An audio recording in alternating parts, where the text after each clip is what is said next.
Good evening, ladies and gentlemen. Today I'm going to take a look at just a couple of trades. Real simple, straightforward trades. I'm going to take a look at I-88 first, and as I was charting this earlier, I realized that this wasn't quite the trade that I took. And I realized this was on Monday and my trade was actually on Tuesday. And they effectively had the exact same setup. Just a range developed in the morning, so the candle's here in the morning at 10:04. Develops a range, breaks out, retests, rallies. Target was 42 cents.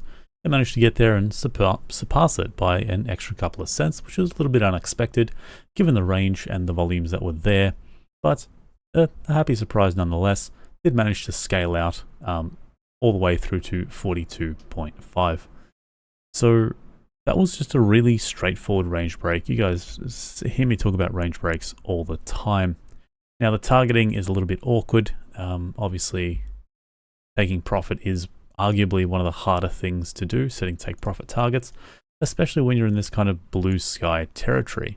Now, obviously, there aren't really any pivots to rely on here like this, really, or the next pivot point's all the way up here. And arguably, there's a closing price pivot, perhaps, that one could maybe look at, but not really when you chart enough. You realize that these probably don't matter anywhere near as much. Usually the peaks of a candle, not so much the close or the open price, or the body of the candle rather. So not much in terms of TA, but just working with range with no real history, history of resistance targets. So it ended up moving quite nicely. And that was just a real clean, straightforward trade. It was a little bit slow because it was a day 2 catalyst play. And this was the uranium sampling stock. It's soil samples. So moving 2 days on a soil sample, super impressive. Obviously it's probably going to come off because really it's rock chip or soil samples. They're not as significant as proper drill results. So my expectation there is it probably just doesn't do too much for the following few days until there's another announcement. Now CHN, this is one that I caught onto very late. This one, I was busy looking at a couple of other stocks in the morning. I think CHN or something like that. Long story short is I spotted this one at this point in time. So arguably very, very late. So we're going to take a look at this in real time at what it looked like. Now this is pretty disastrous. So we bring up the range. So we've got our range here. So we've got the bottom, it develops a top.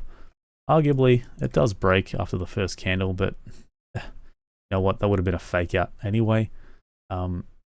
So the idea is once the range breaks, that it is a short, and then it collapses. Now, one thing I've noticed that's very, very, very popular is that the previous closing price doesn't mean shit. It just doesn't mean anything. In the US markets, you'll see it sort of bouncing off this level, but on the ASX, it's almost like it doesn't exist. It's basically if it gap fills, it's going further. Tends to be the trend lately for breaking through previous closing price. So I was pretty comfortable with getting a trade here at 148, which it feels super late. But if you looked at the order book at this point in time when I got in, the offers were very thin, right? The ask was very thin. The bids were stacked. They were stacked. Just to give you an idea, maybe the bids were maybe somewhere around 100K-ish. The offer was probably 15 to 20. So you're looking at like a 5-to-1 on the bid versus the ask. So a very scary looking sort of book if you wanted to go short. But that's only if you looked at a snapshot, right? And if you looked at a still image of the order book, what one would have realized is that the bids were actually getting smacked. No one was lifting the offer, everyone was smacking the bid. It doesn't matter what the order book looks like in that scenario because we've got the opening drive to the downside. Volumes are pretty sexy, so lots of liquidity. So that order book doesn't matter as much in the bid versus ask. What matters is which one's being hit, right? If they're lifting the offer and you've got 5-to-1 bid versus ask, then yeah, of course you're going to go long, and changes it completely. But a lot of people might be spooked when they see the order book and a chart that's already sold off, you know, quite heavily, 15 cents or so. They might be a little bit concerned or, you know, worried that they're shorting the bottom. But really, it's all about the order book in this case, and it was just so clean on the short side. I might actually get a Spark replay of that one in another video, just because it looks so nice. It's a real good use case of tape reading. So it broke down, and then it tried to make of a higher low of some sort, and really this is where the shorts were even safer. Now, I know what it looks like. At this point in time here, it looks like it could get to VWAP. People will get tempted to go long. It's a terrible idea. The only time I would go long on a heavily sold down stock like this is if it goes up, pulls back, and then goes again like this. And that would sort of be the entry. And even then, you're really scalping it to VWAP. Otherwise, anything else you take, or anything else that I would take, would just be silly. Non-profitable in the long term, going long without a setup.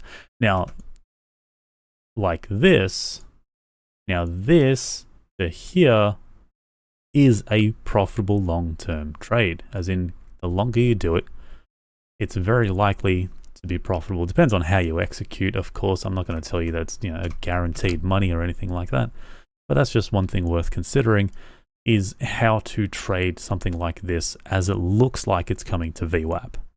Because ultimately, the goal at the end of the day is, if it's at VWAP after a big sell-off, you guys all know what's coming. You all know what's coming. Trying to bottom pick and pray that it breaks through VWAP and reverses is just the most dog shit strategy of all time. That might work maybe 3% of the time you take this trade. It's terrible. I can't emphasize enough how terrible that is. Short from VWAP, fantastic. Sometimes it'll fake out and give the illusion that it's going to reverse, but a lot of the times it's just a fake out and just see you later. So that's the idea behind this. Now, what's even better for the short side is when it doesn't get to VWAP, when it doesn't shoot to the upside. Instead, it looks like it has a little bit of hope coming, and then boom, it gets smacked down. You know what that means? It's a better fucking short. It's a better short. It's actually a safer short. I'd argue after this break here, it is safer to take that short than it is taking the short here, because it just completely rejects the idea of even coming close to VWAP. Now, normally on a sharp sell-off, we usually have a fairly sharp bounce, and it does get to VWAP in some capacity.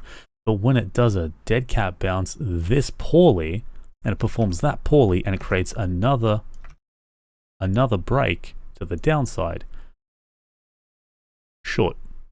That's the easiest short of all time, right there.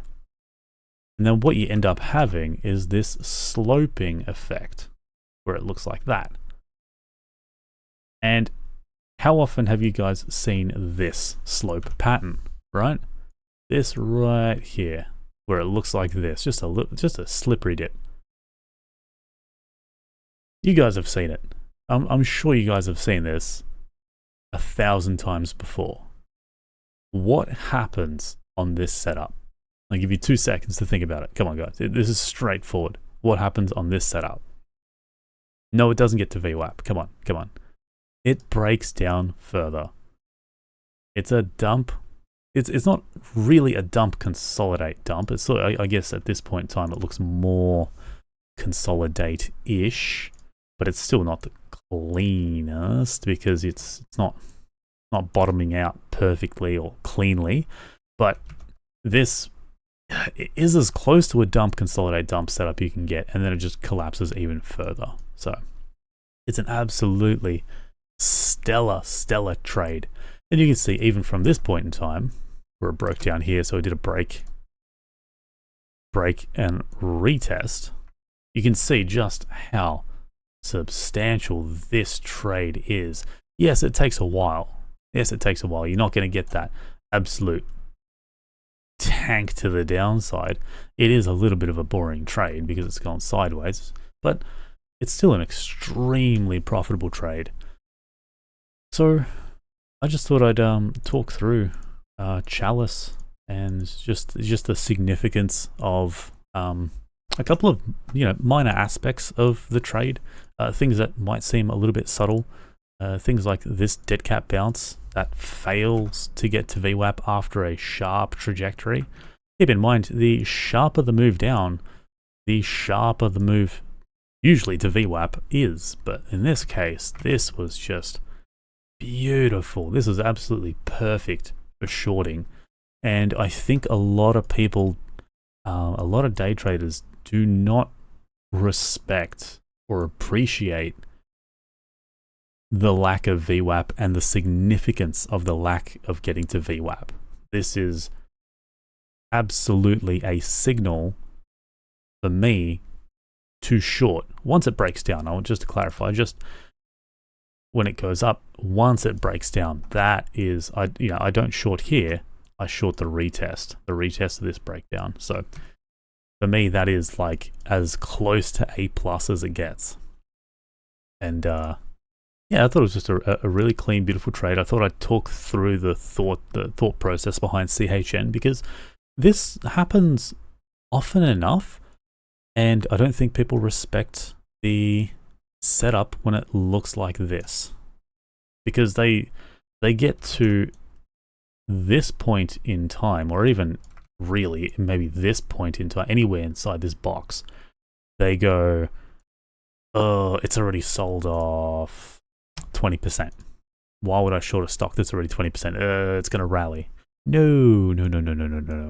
There's more to be made, especially when it's a dump, consolidate, dump. Now, this isn't the best example of a dump consolidate because, again, this part here is not the cleanest, but I hope you guys at least get the concept of this chart setup. And the next time you see this, you'll expect to see this. Have a good one, guys.